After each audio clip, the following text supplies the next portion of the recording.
There are two topics I pretty much want to talk about when it comes to this video. I usually do one topic at a time, but I'm actually going to do two this time because so much is going on.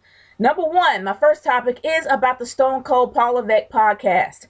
Now, there are two things that kind of got me interested when I actually did hear this podcast. Number one, of course, he was talking about a lot of people on the internet, especially those that they consider to be smarks. Now, yeah, I'm going to be honest. It's probably really difficult for them to actually book anything realistically because we are so in tune to what they're going to do before they do it. And that's pretty much because of the internet. Now that we actually do have the resources and the not education, but the resources and the information that we have access to, it makes it a lot easier for us to find out behind the scenes before things actually do happen. That's why when things are actually kind of thrown at us, like kind of throws for a loop without us really knowing what's going on. For example, the streak ending. I don't think anybody expected the streak to end until afterwards. The information was let out afterwards. So information like that, it shows that it can't actually be controlled.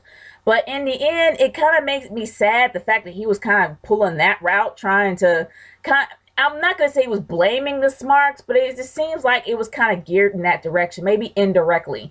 But either or, it is easy to find a scapegoat. It is easy to find somebody to blame, especially those that are not they're not afraid to ask questions. And that's pretty much how I consider the whole YWC, IWC community. They're not afraid, and including myself, we're not afraid to ask questions. If there's something that's off, we're going to say it. And if we want to know a little bit more, we're going to dive into, get as much information as we can. But I'm not saying at all that Paul Levesque is blaming the YouTube community as well as the internet community. But I'm saying it was kind of, in my way, personally, was just indirectly curved in that direction. Number two, there was a question that a lot of people asked me on my Q&A. If Triple H/Paul Levesque didn't marry Stephanie McMahon, would he be in the position that he's in now? And here's my answer. Yeah, he still would be. And I know that I probably said no, he would pretty much be the same guy trying to build up the ranks. I was wrong. After watching Kingdom Come, it kind of showed me that he was pretty close to Vince before he even met Stephanie. So it really showed that in the end, when Vince actually decides to retire, if he didn't marry Stephanie, more than likely he probably would have been in that same position anyway. He probably would have ran the company because Vince would trust him to actually run the company. Who knows what would have happened, if he paired up with Stephanie. But regardless, I really feel that he would actually still be in that position because of Vince trusting him so much and Vince believing that he's loyal enough to actually run the company without him there. So even if he didn't marry Stephanie, I think he probably would have been COO anyway.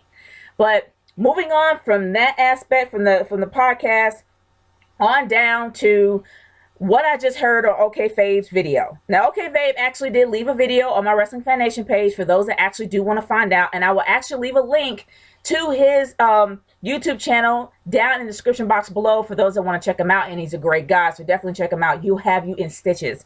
But besides all that, he actually found out information that it's a possible change to the main event of WrestleMania 31. That instead of it being a one-on-one match between Brock Lesnar and Roman Reigns, it might be a triple threat match with Roman Reigns, Brock Lesnar, and Daniel Bryan. Pretty much as I kind of had a feeling that may happen, is that even though Vince tried to be hardcore about the situation, saying he's not going to change for the fans, you have fans literally unsubscribing to the WWE Network because of what happened with Roman Reigns. Roman Reigns pretty much being booed out of the building. Not really so much that being the game changer here. John Cena has been booed out the building for many years, and have they changed him? No. The thing is that, and just like not only myself, but other YouTubers have pretty much stated, including the Lex Man, as well as the Schleg Daddy, has pretty much stated that the only possible way that you can literally get to the WWE is if you mess with their money. And we mess with their money. We're not saying we, I still have the network. But for those that were so pissed off that Roman Reigns won, they unsubscribed to the WWE Network. They lost a lot of money. They lost millions. And it was something that the WWE was probably not accustomed to. Well, they're probably accustomed to losing money, but they didn't really expect so many losses, especially after that personal outcome. Well, not personal, but that outcome in general. So I wouldn't be surprised if that's the reason why he kind of, was inspired to put Daniel Bryan in there. But then let's also lead to this. If Daniel Bryan is in a triple threat match, will Roman Reigns win anyway?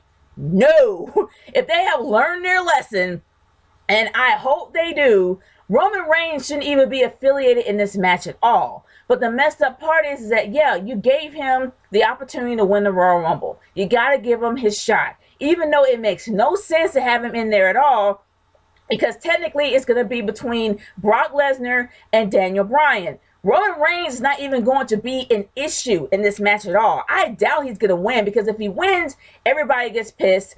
They lose more money. That's not going to happen. It's got to be Daniel Bryan, period. The one thing that I kind of find fault with this is that it's one-sided. And yeah, it's great that the fans actually got Daniel Bryan to be a part of the match, but now it's completely one-sided, because if Roman Reigns wins, they're going to lose more money, because people are going to be really mad. They'll be pissed off. They're going to leave the WWE network again, and it's just going to be like 360 degrees of suck for the WWE network. So do I really do believe that the WWE is going to allow Roman Reigns to win after all this?